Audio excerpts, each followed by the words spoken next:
They're like, how dare you do that? You're virtue signaling. I'm an American. And I say the Pope was virtue signaling when he washed the feet. How dare you commit the sin of empathy? How dare you, demon? How dare you commit the sin of empathy? How dare you?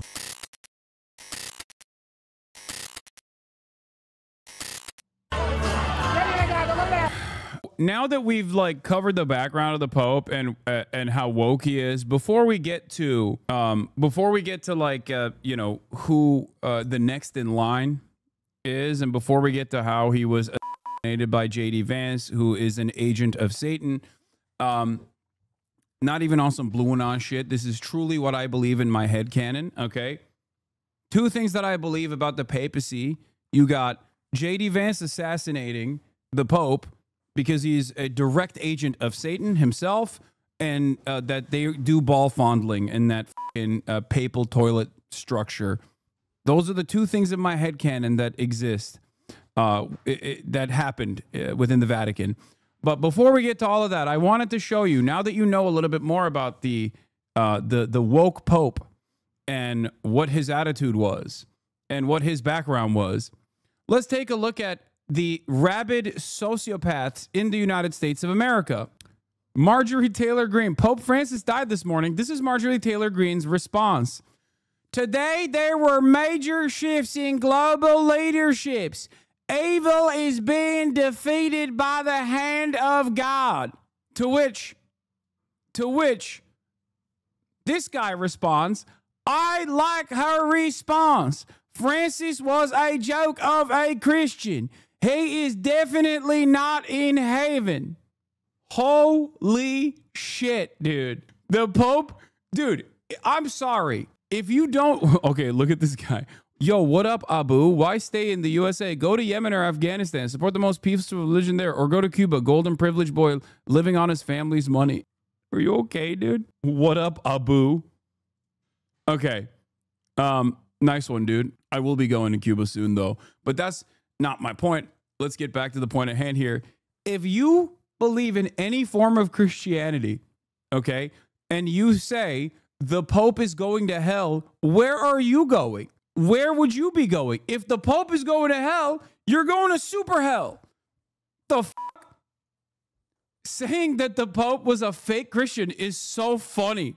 God damn. I thought I've seen all the Islamophobias. No, sometimes we get a rare Pokemon style Islamophobia, and I appreciate it. The ego of America is so big that they think they're bigger than the f***ing Pope and his teachings. Yeah. No, and American Catholics straight up hate, like, there are a lot of American Catholics that hated the Pope, okay? Which doesn't make any sense. It literally does not make sense. Isn't it in the book? Isn't it in the rule book that you can't hate the Pope? That you have to listen to his command? He's God's voice? He's God's own f***ing envoy? Like, what? How? How does that make sense? Yes, saying the Pope is a demon is a pretty standard Protestant take. I'm just talking about American Catholics as well. And the irony, of course, is that the reason why these dumb Americans despise the Pope is because he followed shit that you are supposed to take away from the Bible. Okay? That's why they hate him. Because he was like, we should be empathetic to those who have less than us. And they were like, fuck you, you're gay and woke, libtard, I'll kill you, Pope. I hope you die, devil worshiper. The Pope was like, I just want to wash the feet of some of the poorest people on the planet. They're like, how dare you do that? You're virtue signaling. I'm an American. And I say the Pope was virtue signaling when he washed the feet. How dare you commit the sin of empathy? How dare you, demon? How dare you commit the sin of empathy? How dare you? How dare you try to treat the lepers? They're outside of your area of coverage. They only got a HMO, not a PPO. All right. Jesus Christ. Ay, ay, ay. What a time. What a time to be alive, man. What a time to be alive. Okay. So let's look at some of the candidates that are most likely to be the new Pope. Okay. Also, trade unions have been an essential force for social change without which a semblance of a decent and humane society is impossible under capitalism, said the Pope, Pope Francis. A woke Pope. He is a woke the Pope. But in any case, let's look at these top papabili. Those are with the real power beyond the church. Cardinals poised to shape the church's future as potential successors of Pope Francis with deep theological divides and global challenges facing Catholicism. This upcoming conclave could ignite the most dramatic power shift in modern church history. There are 3 different brackets. You have the establishment, the Vatican insiders and power brokers, candidates who are deeply embedded in the Curia, have strong Roman networks and could maintain stability. You have the reformers, the progressive and a globalist wing, those aligned with the Francis reforms, decentralization, and social justice priorities. And you have the traditionalists, who are the anti-Francis coalition. Also, thank you, Hibbity Hubla, for the 10 gifted sub. Para the 10 gifted sub. Thank you, grazie. Thank you, my friend. A conclave with real balls will give us a Pope Luigi Mangione. I know, that'd be sick. Yes, there is a Pinoy, there is a Swagapino cardinal that could be the next Pope, which I think would be awesome. Anyway. Thank you for the blessing of a gifted subs. If you would also like to bless others in the community, you can too gift a sub. But also, if you do not have a $6, you can subscribe for free with the Twitch Prime by connecting your Amazon Prime to your Twitch Prime account and use it on your favorite streamer. Right. A Twitch Primo. It's a free. Ciao, bella.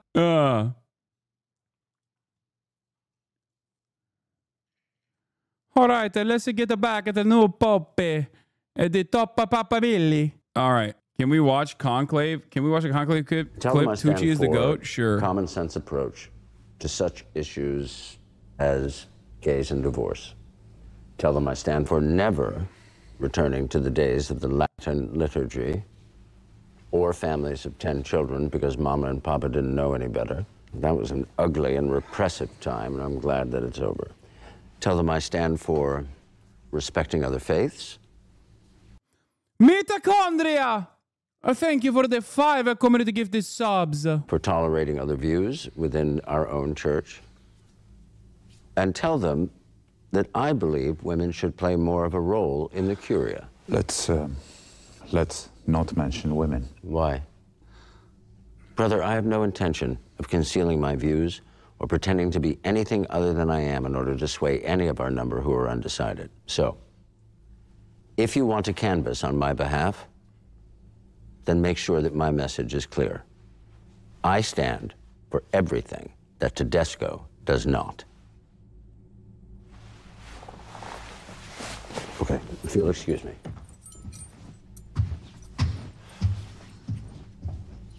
All right. Rocco, you talk to the Americans. Villanueva, I'll leave the South Americans to you. Gianmarco, you take the Africans. Aldo doesn't want it. Any of it. And you know that, don't you? Of course I do. That's why I support him. The men who are dangerous are the ones who do want it.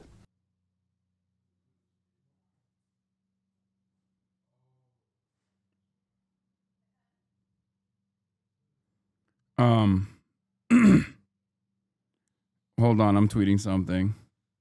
It's a Stanley Tucci. Mamma mia. And so here, this is also important. Palestinians are expressing their sadness, and they say they've lost another leader that was defending them. Here's Hind reporting from this Gaza. stage, Hind all they Hudari. need is someone to stand by them, and also need someone to defend and support them. And also, it's very important for Palestinians to be felt and also heard and supported. The Pope was one of the leaders that have been always supporting Palestinians, and Palestinians have been really connected to him, talking to him every day and expressing how they feel the situation across the Gaza Strip, and especially the community where Christians are residing right now and seeking refuge is in a church in the Gaza city, and they have been always trying to stay surrounding each other and supporting each other, and there has been a lot of cause for them to evacuate. Let me also remind you that the Christian community did not evacuate to the southern parts of the Gaza Strip and chose to stay in the northern Gaza Strip, and also to protect the churches where they're currently seeking shelter. Palestinians now are expressing their sadness, and they said that they lost another leader that was defending the Palestinians and also has been always vocal about the Palestinians and defending the Palestinians. Baba geldi. Yalnız galiba geldi. Kapıda. Yok, delivery. It's a woke popa. The first time Jorge Mario Bergoglio left Rome as Pope Francis, it was to visit the tiny Mediterranean island of Lampedusa, close to North Africa. Tens of thousands of refugees and migrants enter Europe through Lampedusa from Libya and Tunisia, including Hamdi Ben Ali. He arrived as a teenager in 2020 and was guided to a migrant-focused charity called Baobab. I arrived 3 or 4 years ago. I came by sea and I ended up here at Baobab, the first day that I arrived in Rome. Baobab is based in Italy's capital and provides migrants like Hamdi with meals. But also, he says, much more than that. For me, Baobab is a second family, and so I have had a lot of support from them. For legal issues with my documents, or also help with my needs. Food, rent, a place to sleep, support, you could say. It's very important. Ciao! Among the longest-serving volunteers here is Maria Letizia Santarelli. She says the group's become a family for her too, and that Pope Francis made working with refugees and migrants much easier than before. Compared to the Church's previous stances, he has created some openings, and this is important. We have excellent relations within the Church, especially with the Pope's head of charity. Night after night, come rain or shine, some of Rome's neediest people come here to eat for free. It's part of a program encouraged by Pope Francis, and organisers hope that this kind of meaningful support for the city's homeless and its refugees will continue long after his passing. Pope Francis represented something that we had never had. He said, we have to support migrants. We have to help migrants, and migration is an issue we have to deal with. Andrea Costa founded Baobab in 2015, at a time when Italy's right-wing parties were often demonizing migrants. He's faced not just criticism, but even criminal charges for his work supporting them in Rome. But after Pope Francis publicly backed his work and that of other migrant support groups, Costa was acquitted. In that situation, if the Pope speaks in Italy, he still has, his words are still heard by, for example, by judges. Francis frequently used his symbolic pulpit, often on the world stage, to preach a message of tolerance and support for refugees and migrants on their journeys, as he did in August 2024. Fondata sulla giustizia, sulla fratellanza, sulla solidarietà. Justice, brotherhood and solidarity will save migrants from deadly seas and desert crossings, he told the crowds outside St. Peter's Church in Rome.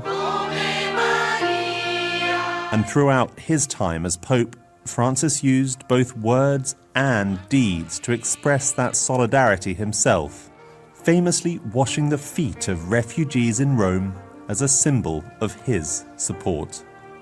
Willem Marx, Al Jazeera, Rome. But let's get back to the top of Papabilli, okay? Pietro Parolin of Italy, okay? So you have the establishment candidates who are deeply embedded in the Curia, have strong Roman networks and could maintain stability. You have the reformers, those aligned with Francis' reforms, decentralization, and social justice priorities. And then you have the traditionalists who are the anti-Francis contingency and are conservative. Those favored by Benedict Vigano wing, anti-progressive defenders of the old church. You have Robert Sarra, strong voice for Catholic traditionalists, known for his critiques of Western secularism, huge support from conservative cardinals, but resisted by progressives, backed by ultra-traditionalist factions who believe in restoring the pre-Vatican II Catholicism. His influence extends to African political elites, where the church has a long history of involvement in both peace and war. You have, of course, unsurprisingly, Raymond Leo Burke, the American Hog, a well-known conservative figure within the Catholic Church, having served as the prefect of the Apostolic Signatura and now as cardinal patron of the Sovereign Military Order of Malta. Burke is a controversial figure, especially for his vocal opposition to certain Vatican reforms, stripped of his Vatican influence, but still a rallying figure, rallying figure for conservative Catholics, holds backing from some powerful American donors. You have Willem Jacobus Egyck, the one of the most traditionalist candidates, a Benedict-style individual, a Benedict 16th-style individual, supported by conservatives but seen as too rigid for post-Francis Church. The Netherlands has been a battleground between progressive and conservative Catholic forces. While he seems like a purist, some traditionalist movements have secretive tendencies that could be linked to him. And Carlo Maria Polvani, one of Vatican's most connected candidates, with a strong career in church diplomacy and governance, nephew of Carlo Maria Vigano, although not openly supporting his views, his family's influence stretches back decades. He has quietly operated in the Vatican's intelligence networks, dealing with the information security and classified communications. If there are secrets about the internal Vatican power struggles, Polvani likely knows them. And then going back to the dark horse, the wild card within the current existing top of papabili, those with the real power, the establishment. You have Pietro Parolin from Italy, the Vatican's Secretary of State, making him the most powerful non-pope in the church. A deep diplomatic experience, well-connected in the Roman Curia, and appeals to both moderates and conservatives. He's the Vatican's top diplomat, which means he deals with governments, intelligence agencies, and secret deals. If there's a modern interpretation for Black Pope, he fits the bill.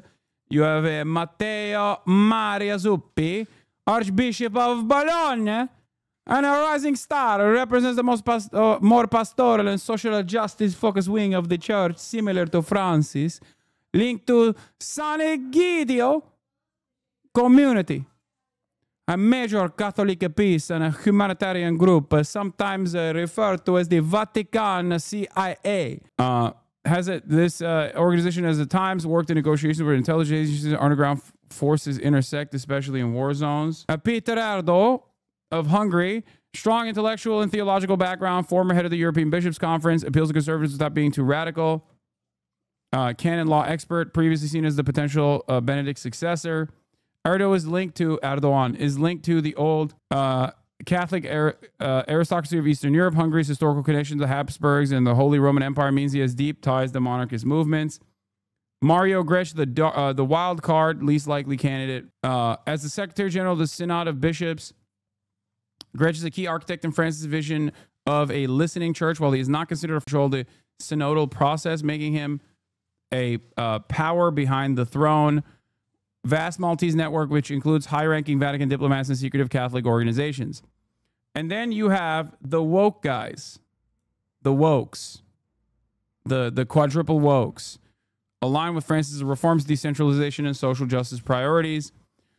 You have my favorite pick here, the Swagapino, Luis Antonio Tagli, the face of the growing Asian Catholic Church, former Manila Archbishop, now heads the dicastery for evangelization of Francis' favorite, warm, charismatic, and pastoral, has Jesuit backing despite not being one, has links to Asian power structures, especially in China, and the growing underground church give him influence that the average cardinal lacks, except Xi famously just banned missionary work in China.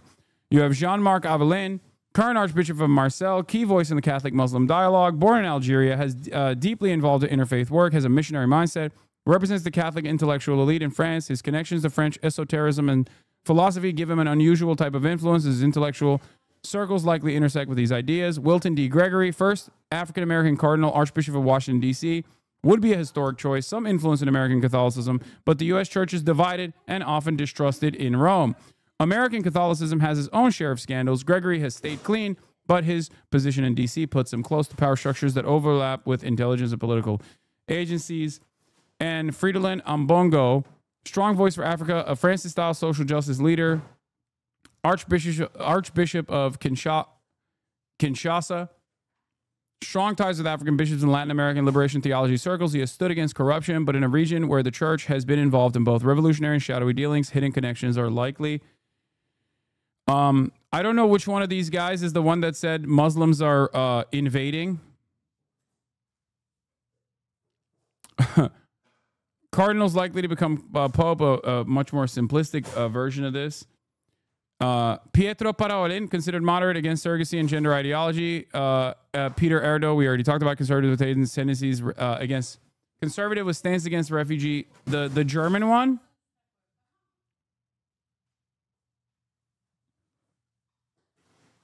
There's one that, there's one that's like fucking crazy. Gerhard Ludwig Müller, I think that's the one. Pre-Vatican II means Catholics who believe the Jews are responsible for Jesus' death, anti-Semite faction. There's no way they pick Raymond Burke. That dude is crazy, anti-vax if I'm not mistaken, and nearly died of COVID as a result. Yeah, the Sri Lankan one is also kind of a Nazi is what I heard. But yeah, the Sri Lankan Cardinal Malcolm Ranjit is a fucking genocidal demon of the highest order. All the war crimes Israel's committing in Gaza, Sri Lanka has done to the Tamils until 2009. And the Sri Lankan cardinals supported every bit of those war crimes. Tamil priests were writing to the Pope as they were being bombed while he supported it. He's a real piece of shit. Raymond Leo Burke is insanely anti-Islam guy. There's a video of him. Or no, not Raymond Leo Burke. There's also a video of the German one. Does anyone have the video readily available of the German one? When I watched it, I was shocked. I saw a bunch of freaks on the timeline being like, this should be the next Pope. And I was like, oh, buddy. Oh, buddy. Okay. Oh, boy. Oh, buddy. It is fucking nutty, this guy. Here's the, yeah. Wait, what? The influx of migrants from Syria as an Arab invasion, Pope Francis said, before adding that it will make Europe stronger. The pontiff was speaking to a group of French Christians. No, this is not what I'm talking about. No, this is not what I'm talking about. There's another one. Also, his position has evolved on this. Clearly. I don't think they will pick a U.S. cardinal. No, I think it was the German one that was talking about how, like, yeah, he said it was he said the influx of migrants from Syria as an Arab invasion, before adding that it will make Europe stronger. The pontiff was speaking to a group of French Christians Thursday when he said that Europe has seen many invasions over the course of history. How many invasions has Europe experienced in the course of its history? It has always been able to overcome them, moving forward and finding itself better through the exchange between cultures. Today, we can talk about an Arab invasion. He said, it is a social fact. According to Vatican newspaper, L'Osservatore Romano, the Pope said that Europe has always been able to go forward and find itself enhanced by the exchange among cultures, adding that Europe is the only continent that can bring about a certain unity to the world, saying that like the Arabs coming is not a bad thing, but instead a good thing. But goddamn, why is it so difficult? Is straight up the thing I'm looking for with the German one. Let me see if I actually liked it on Twitter so that I could bring it up when I was streaming. Where is it? Maybe my bookmarks. I might have bookmarked it. Oh, here it is. Yeah, I did bookmark it. Okay. This guy, also posted by Radio Genoa initially. This fucking guy. Look at this. Yes, this is very serious. Now we are witnessing an invasion. They are not refugees. No, this is an invasion of mass Islamization of Europe, which already went on for at minimum 50, 60 years, Islamization in Europe. But now it is in mass. It is very evident. And so this is a global political agenda by the powerful of the world to destroy Europe culturally and religiously. I mean, to destroy Christianity ultimately in Europe, with the help of the massive Islamic population. And I was reading recently an article of a sociologist who made a calculation that maybe in 30 or 40 years, when it's now going on, so the majority of the population of Europe will be Islamic. Europe will be Islamic, when this will go on, because the European people have almost no children, 1 or 2. The Muslims there, they have 5, 6 to 10 children, and so it is, you can only make mathematics, and then you can... Dude, isn't that just a great replacement theory? Yeah, it is, because he's a fucking Nazi. Yes. Also, not that surprising that a bunch of people in the Catholic Church would be Nazis. Hello? I mean, Pope Benedict literally was a part of the Hitler Youth. See that they will be in the majority. And so maybe it is a permission of God that then the church, being surrounded by an Islamic society which is not tolerant and which will not be tolerant, and then the Christianity, the church will be maybe purified with this, and the purification is good also. Tricaster, especially anti-Semitic as hell. Yeah. No, it's the fucking Jews killed Jesus crowd. The Vatican is full of Nazi gold from World War II, and the Pope at the time collaborated with Mussolini. Yeah. And they're, yeah, I saw like Radio Genoa and a bunch of fucking groiped up freaks. Yeah, I pray this would be true. A most holy man would make for a most holy Pope. I pray for the Holy Spirit. So sick. We got to go back to the Hitlerian attitude that we had before this last gay woke Pope. Buonasera. A simple good evening from the newly elected Cardinal Jorge Mario Bergoglio from Argentina, the first Pope ever from the Americas.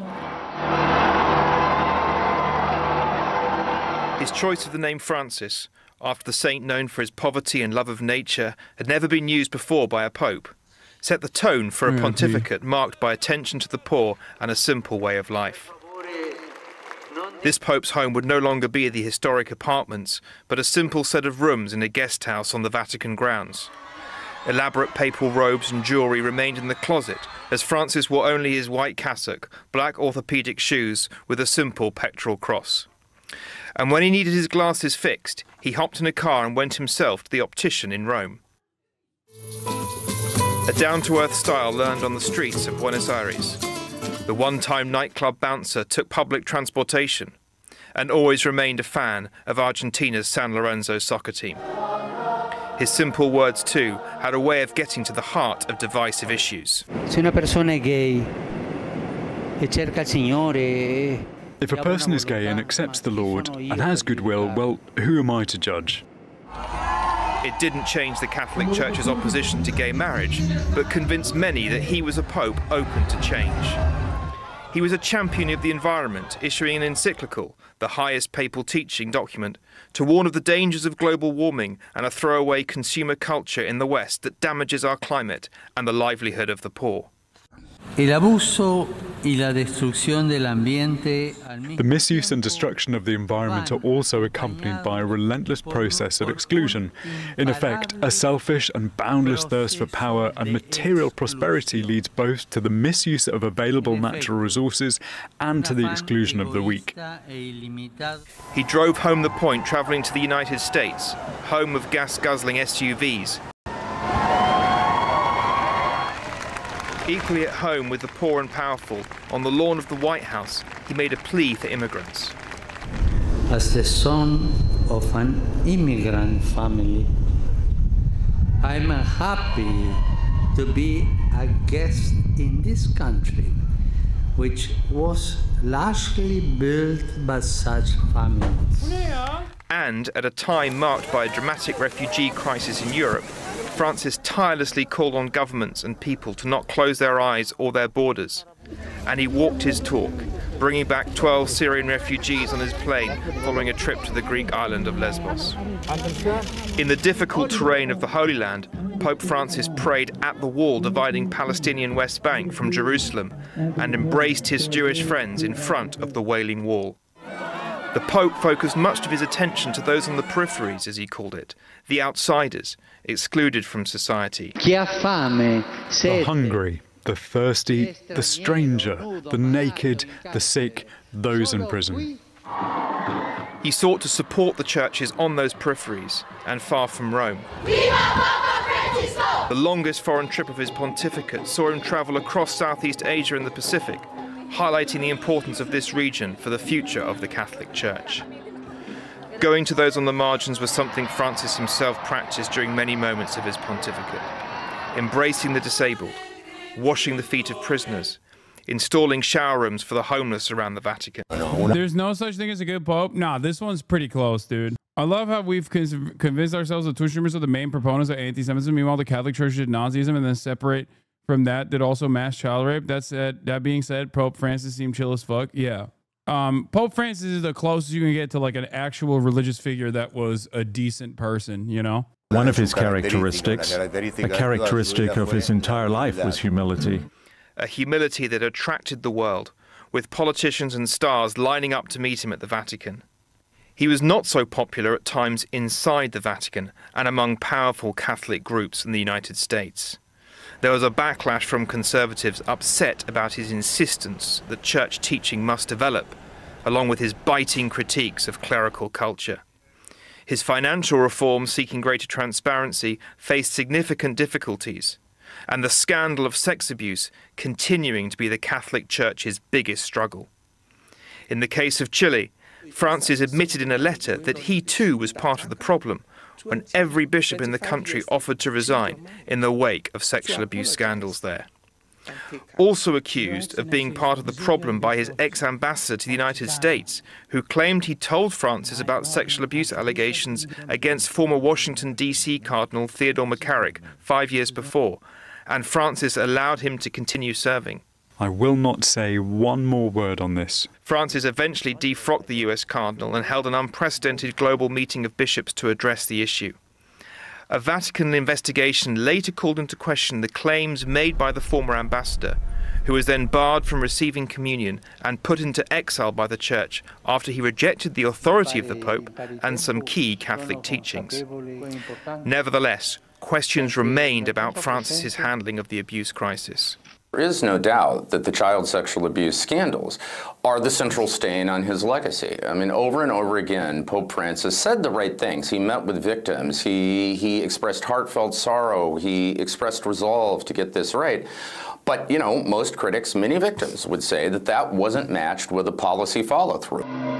When the coronavirus pandemic hit in 2020, the image of the Pope blessing the world from an empty became a symbol for that desolate time. What's your take on the Pope being a foot guy? I feel like if you're a foot fetishist as the Pope, it's kind of like it's got to be good for your job, right? Like, no disrespect, but like there is not another man that sees as many feet from all around the planet, straight up. Francis urged nations to share their vaccines with poorer countries and vaccinated hundreds of homeless and underprivileged at the Vatican. The following year, during an historic trip to Iraq, the first Pope ever to visit the country, Francis stood on top of the rubble in Mosul, once an ISIS stronghold, and furthered his outreach to the Muslim world by an unprecedented meeting. His washing the feet of people who face struggles is a sign of respect? No, I know. It's a sign of humility and a sign of respect. Yeah. It's Jesus too. Like, why say that though? I'm just saying it would be like a little treat for you on top of that. With top Shia Muslim cleric, the reclusive Grand Ayatollah Ali al-Sistani. From the beginning of the war in Ukraine in 2022, Francis was an outspoken advocate for peace. He avoided outright condemnation of Vladimir Putin, but publicly appealed to the Russian president, begging him to stop for the love of his people, the Pope said. Francis spoke several times by phone with Ukrainian President Volodymyr Zelensky during 2022, asking him to be open to serious peace proposals. By the way, this is part of the reason why a lot of people in the chat were saying that he was bad on Ukraine, even though Zelensky himself literally glazed the Pope today. Like, this is the reason why some of the chatters, some of the NATO heads in here were saying this Pope is bad on Ukraine. Because he was saying give peace a chance, and also he was kind of anti-NATO as well. Yeah, libtards and Ukrainian flag in the bio, canceled Pope on Twitter. That's such a funny sequence of words that should never be heard by anyone, you know? Like I should not know. Like those words should not be strung behind one another. Before the pair met face to face at the Vatican in May of 2023 and October 2024. He made similar appeals for peace during the conflict in the Middle East, saying that the Israel-Hamas war had descended into terrorism. He insisted that war is always a defeat and said self-defense that is not proportional is immoral. Francis' most important message was one of fraternity, that we are all brothers and sisters, despite our differences. Take care of the earth and each other, he said, and don't forget to pray for me. Imagine I'm Polo Sandoval in New York, following the breaking news news where the Vatican now confirming the death of Pope Francis at 88. For the latest now, let's go to CNN Vatican correspondent Christopher Lamb joining us live with more. Christopher, you just laid out such a legacy right now in that piece. I'm curious if you could just bring our viewers up to speed about what we know.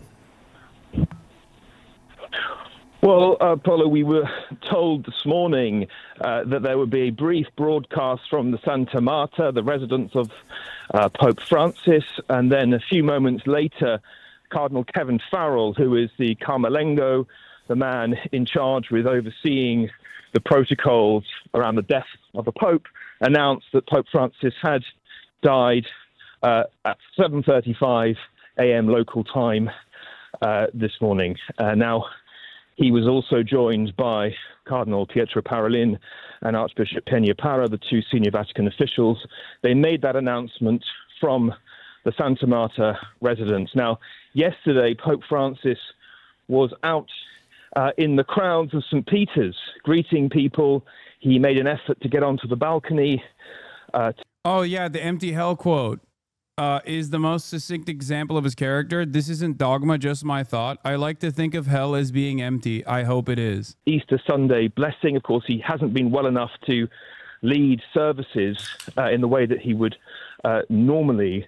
But it was characteristic of Pope Francis to come out into the square at St. Peter's, clearly not feeling himself. I mean, there were those of us who followed it closely who saw him yesterday and did feel afterwards that he was not in a good condition in terms of he's normally greeting the crowds, he's normally very engaged, he's a pope who loves to be amongst the people. But yesterday he seemed less engaged. He's clearly been through, he was going through the very profound health crisis. He had the bishop you showed for the video is based in Kazakhstan and is not considered for the Pope position. Pneumonia in both of his lungs. He was in hospital for 38 days. He almost died on two occasions, but he came through that and was recovered. Yeah, the Pope is definitely more woke than me on that issue. I absolutely hope that there are some motherfuckers burning down there. You know what I mean? Like, where's Ronald Reagan supposed to go? I don't think he should go.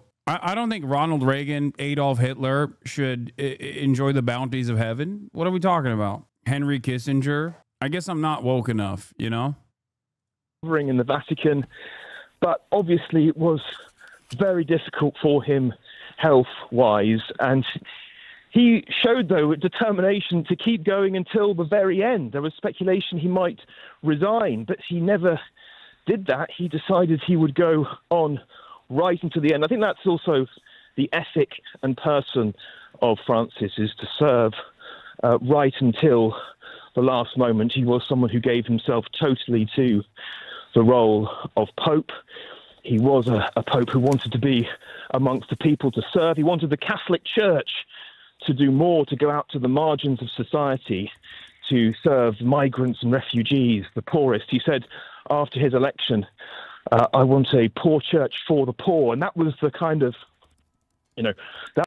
Pope Francis, the 260. All right. Well, let's hear what JD had to say. Also known as the assassin of the Pope, Satan's very own servant of Satan, JD Vance, who may or may not have been responsible for the assassination of the young Pope at the early age of 88. He had some thoughts. The papal assassin had some thoughts. Assassin's Creed Ezio, but not cool. Fox and Friends co-host Brian Kilmeade. Brian, good morning to you. Thank you so much for hopping on set with us. This isn't the first time you've covered the passing of a pope, so what are your reflections right now? I mean, John Paul II was the most titanic. I mean, this guy was iconic. He was the first to travel. He added so much personality in life, combined to take down communism. You talk about a guy that transcended politics and the papacy. I think it was him. And then the extraordinary moment when Pope Benedict says, hey, I'm alive, I'm okay, but I think it's time for me to step aside. And when he steps aside, you think about how conservative he was and how traditional he was. He was the biblical scholar. He was the one to go back in history. He was the one to what he thought would be even less mainstream, more mainstream than Pope Paul II. But when he steps aside, he's replaced by this Pope, Pope Benedict, who really wanted to change things. He didn't like the opulence. He did. It's kind of funny because, like, they have to have some reverence for the Pope, partially because he just died and partially because he's the fucking Pope. But, like, they can't hide their contempt. You know what I mean? Like, it's impossible because, like, he stands for everything that they despise. His very figure, his actions as the Pope, directly put all of these supposed good Christians at odds with the church itself. It's kind of like the anger and animosity that you see from the Democratic Party towards someone like Bernie Sanders, because Bernie Sanders, by his actions, by his statements, reveal the depraved nature of the rest of the Democratic Party, who simply want, bare minimum platitudes towards marginal improvement. And it's kind of similar to that. When you got American Catholics, American Christians in general, having to confront the indecent nature of their existence by looking at a religious figure that actually walks the walk and talks the talk. And they fucking hate that. I've talked about this before. This is the reason why I think there was so much anger and resentment towards the Pope from a lot of American Christians, because it showcased their own personal lack of understanding of religious scripture. He didn't like the gold. He didn't like dining that comes along with that role. And then you think about what he was able to do and really focus what he says is on the poor. And he was a big critic of President Trump. He has been in the past. He was extremely critical of our immigration policy. He had less than a 5-minute meeting with J.D. Vance less than 24 hours ago. He thought when it comes to climate change, that was something that he really wanted to focus on. And obviously, that's never been a priority here. But you can't think about anything. But in the terms of a human being, he's as good as it gets. He gave his whole life for other people. He gave his sole focus to the poor. When he got to this job, he didn't use it to consolidate power. He used it to disperse it.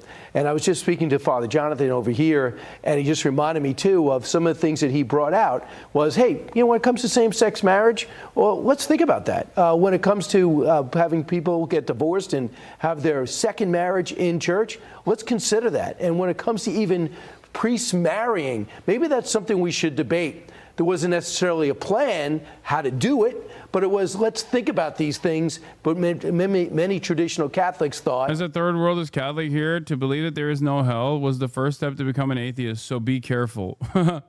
Okay, I'll be careful about my journey towards atheism, chatter. Thank you. Including your previous guest, I'm not sure I'm not sure that's where the Catholic Church should be heading, which leads us to the next 2 weeks.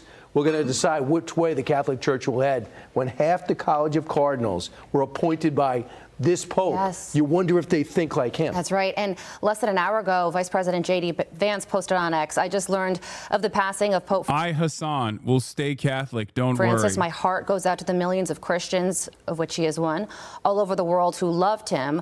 I was happy to see him yesterday, though he was obviously very ill. But I'll always remember him for the this homily he gave in the very early days of COVID. It was really quite beautiful. May God rest his soul, and God certainly is doing just that. But It must be very interesting to be J.D. Vance right now and thinking I was the last public official of the level that he reached to meet Pope Francis yesterday. And at that time, during that meeting, he had no idea that we would be sitting here talking about this today. Absolutely. And he just became a Catholic recently. So he's oftentimes, that I find just personally, anecdotally, when someone converts to Catholicism, they become the scholars. Almost like new immigrants. When they come to America, they know history better than people that were born here. So he really dove in hard on it. And of course, he gave, he's sparred with other people in the past, and he always speaks his mind. He's over in India now. But I think it's going to be very interesting over the next 2-3 weeks, because at 88 years old, after spending weeks in the hospital, where we thought this sadly was going to come to fruition earlier than this, there's sadness of his passing, but there's really billions of Catholics around the world wondering what direction are we heading. And I'm just wondering, do you go into the United States? Because now finding out the rules, and I'm reminding myself, if you're over 80 as a cardinal, you don't vote in this. I know, there are age it's so interesting, right? Yeah. So is it smart to put a 70-year-old in that spot, or should they be contending? Because if you talk about a personality, somebody that really understands the church and loves all people, that would transcend the position. I know I'm biased, but Cardinal Dolan, a few blocks from here, that, yes. I mean, he says, maybe his last time would have been the perfect time. The Benedict would have been the perfect age when Benedict got named. I'm not sure if there's bias against America with the College of Cardinals. But if anybody really wants to put a face and a personality behind the most popular, it would be Cardinal Dolan. The process for picking a new pope to lead more than 1 billion Catholics around the world comes down to an ancient voting ritual cloaked in secrecy. It's called conclave, and here's how it works. After a pope dies or resigns, there's a period called sede vacante, roughly time of the empty throne in Latin. As the faithful gather in St. Peter's Square to say goodbye to the previous pope, top-ranking clergymen, known collectively as the College of Cardinals, descend on Vatican City from around the world. They're the ones who get to decide the new pope when conclave begins, usually 2 to 3 weeks after the start of sede vacante. Conclave dates back to the 1200s. 1492 was the first time it was held in the Sistine Chapel, the site of all conclaves since 1878. The cardinals voting under the famous ceilings painted by Michelangelo. The chapel is located just beside St. Peter's Basilica, where the Pope leads the Catholic Church. There's an intense security operation to prepare. The chapel swept for any illicit recording or listening devices before the cardinals arrive. Once inside, they must all swear an oath of secrecy. Any leaks risk excommunication from the church. And this is where conclave gets its name. It comes from the Latin for with a key, referring to a locked room. The cardinals are locked behind the doors of the chapel with no contact with the outside world. They can only leave the chapel at night to sleep at their Vatican accommodation before it all starts again each morning. For centuries, the church's new leader has been chosen from the pool of cardinals, and there's usually a few rumored favorites going into conclave. But the cardinals can vote for whoever they want, as long as they're a baptized Catholic man. And here are the Luigi Mangione. rules. Only cardinals under the age of 80 are allowed to participate in the vote. The cardinals vote once on the first day. On following days, there are 4 rounds of voting each, 2 in the morning and 2 in the afternoon, until a new pope is chosen by a 2/3 majority. It took just 5 rounds to elect Pope Francis, Pope Benedict even shorter with just 4 rounds. And Pope John Paul II was elected in 2 days after 8 rounds of voting. The ballot papers are anonymous and look something like this, small rectangles that say in Latin, "I elect as Supreme Pontiff," with a spot for a name to be written in. The cardinals put their ballots in an urn, the votes are counted and read aloud. Then this comes in. After a count, the ballots are burned in a stove connected to a chimney on the roof of the chapel. Those famous smoke signals are the world's It's like a gender reveal. only way of knowing what happened. Black smoke Only two genders, Pope or not Pope. means no new pope yet. The voting and the uncertainty for Catholics continues. But if there's white smoke, Catholics in St. Peter's Square and around the world celebrate as a new pope has been chosen. This was the joyful reaction to the election of Pope Francis in 2013. We are so happy and so enjoyed that we are here now. It usually takes less than an hour after the white smoke before this announcement. Habemus Papam. Habemus Papam, or we have a pope. And after all that, the world hears from the new leader of the Catholic Church for the first time. Buonasera. He blesses the crowd, Et Spiritus Sancto. and a new papal reign begins.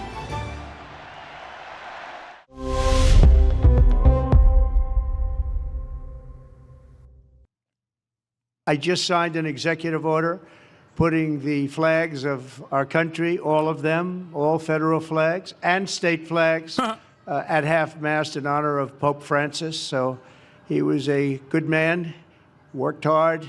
He fucking hated me because he was woke and gay. He loved the world, and it's an honor to do that.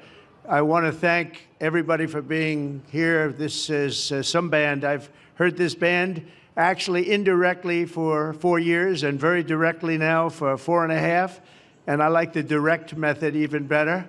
But the Marine Corps band is very, very special. Thank you very much. What a great job. Thank you. Thank you.